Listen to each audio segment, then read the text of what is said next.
अस्सलाम वालेकुम, मैं हूं शेफ़ अफ़ज़ल। आप यूट्यूब चैनल देख रहे हैं। दोस्तों, आज आपके साथ शेयर करूंगा 1 किलो गोश्त का मटन कौरमे की रेसिपी। किस तरह से 1 किलो मटन का आप ज़बरदस्त किस्म का कौरमा अपने घर में बना सकते हैं। और बनाने का जो मेथड है वो भी बहुत ही आसान है।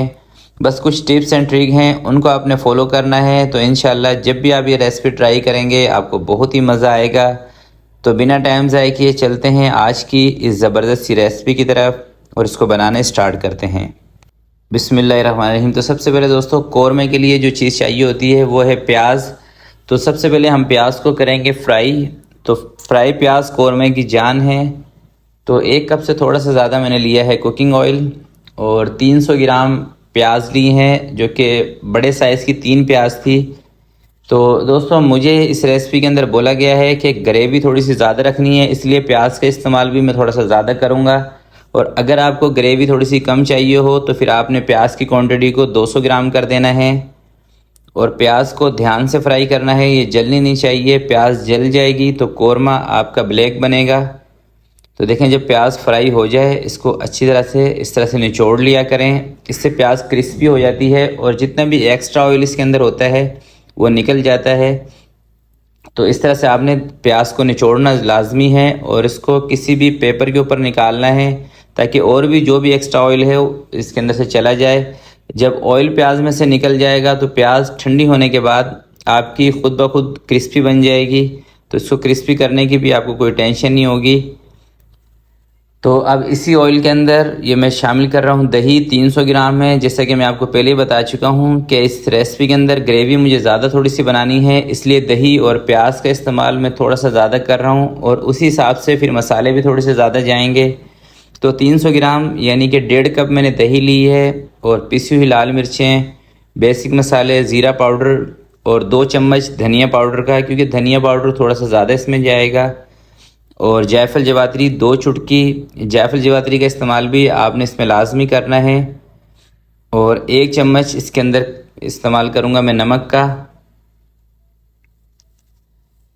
और अदरक और लहसुन का पेस्ट 2.5 चम्मच इसके अंदर लेंगे। इसका भी इस्तेमाल मैं थोड़ा सा ज़्यादा कर रहा हूँ, वैसे 2 चम्मच इसमें जाएगा। और ये थोड़ा सा है खड़ा गरम मसाला, जिसमें लौंग है, काली मिर्चें हैं, बड़ी इलायची, दालचीनी और तेज़पत्ता। अब इन तमाम मसालों को अच्छी तरीके से दही के अंदर मिक्स कर लेंगे। तो मिर्चों का कलर मुझे थोड़ा सा कम लग रहा था, इसलिए मैंने आधा चम्मच मिर्चों का इसके अंदर और शामिल कर दिया है, क्योंकि सालन को हम कलर से भी देख सकते हैं। अगर कलर हमें हल्का लगे तो दोस्तों आप समझ जाया करें कि आपके सालन में मिर्चें कम रहेंगी। कलर तेज़ हो तो उससे इंसान ये भी पता कर सकता है कि इस सालन के अंदर मिर्चें तेज़ हैं। तो 1 किलो इसके अंदर मैंने गोश्त लिया है, मटन का गोश्त है और बगैर हड्डी वाला है। आप हड्डी वाला ले लें या बगैर हड्डी वाला बोनलेस कोई सा भी आप ले सकते हैं। और यह है केवड़ा एसेंस। तो केवड़ा एसेंस अगर आपके पास हो एसेंस के अंदर, तो आपने सिर्फ 2 ड्रॉप इसके अंदर शामिल करने हैं। अगर केवड़ा वाटर हो तो फिर आपने 1 चम्मच इसके अंदर शामिल करना है। इस फ़र्क को लाजमी याद रखिएगा, केवड़ा एसेंस का और केवड़ा वाटर का, ये 2 तरह के मिलते हैं केवड़ा। और अब इस कढ़ाई को उठा के मैंने चूल्हे के ऊपर रख लिया है और अब इसको सबसे पहले हम गरम करेंगे, यानी कि गोश्त अपना पानी छोड़ दे। और 6 से 7 अदद इसके अंदर सब्ज़ इलायचियाँ शामिल करेंगे। सब्ज़ इलायची भी बहुत ज़रूरी होती है दोस्तों कौरमे के अंदर, तो इसका इस्तेमाल भी आपने लाजमी करना है। और कलर के लिए इसके अंदर मैं 1 टीस्पून हल्दी का भी इस्तेमाल कर रहा हूँ। तो हल्दी कौरमे के अंदर दोस्तों ऑप्शनल है, आप चाहें तो इसमें ऐड कर लें, अगर जो आपको स्किप करना चाहें तो कर सकते हैं। मैं सिर्फ कलर लाने के लिए इसके अंदर मैंने हल्दी का इस्तेमाल किया है। और अब इसको हम कवर लगा के 45 मिनट तक छोड़ देंगे, गोश्त को टेंडर होने देंगे और बीच में एक आध दफ़ा इसको चलाएंगे भी।